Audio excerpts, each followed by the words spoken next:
State Pier is definitely on our list today. It's still pretty hard to get around here, to be honest, between roads being blocked off due to trees, due to flooding. So this was one of the first places that we could get safely when Matt Goins and I got in today. So this is what we're going to show you right now, but hold tight on the State Pier stuff because that's definitely something that we're going to be looking towards. So we are on 59, the main road to the beach, and still a lot of cleanup to go here, guys. Look at this. This is the sign of one of the stores here, Down Under Dive Shop, pretty much down under in the flooding over here. And this might look familiar to you.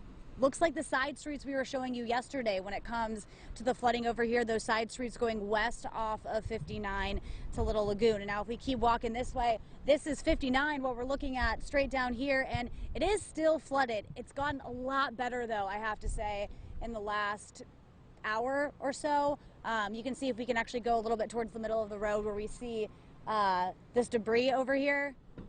That's where the water was up to earlier today, so it is already starting to recede, but police do still have the road blocked off heading down to the beach. Now, we have seen people, that we see this a lot of times during flooding, people coming down the streets in kayaks, on canoes. We did speak with one gentleman earlier who was saying that while it's pretty bad, it's not as bad as Ivan. He said he actually rode it out on the 7th floor of one of the Phoenix towers and was just coming over here to get some charcoal. But, it's always interesting to see, it's not every day you have to take your kayak to go run an errand. So that's a lot of what we're seeing over here today. I know, let's actually see if we can turn around here and walk over to King Neptune Seafood Restaurant. They just started to open maybe about 45 minutes ago when we were here already, and we're gonna get a little bit closer. Just wait a second. We want to show you some of the damage out there, but that's a big project for them right now. They've been sweeping water out throughout the afternoon, and here we go. You can see part of the awnings are down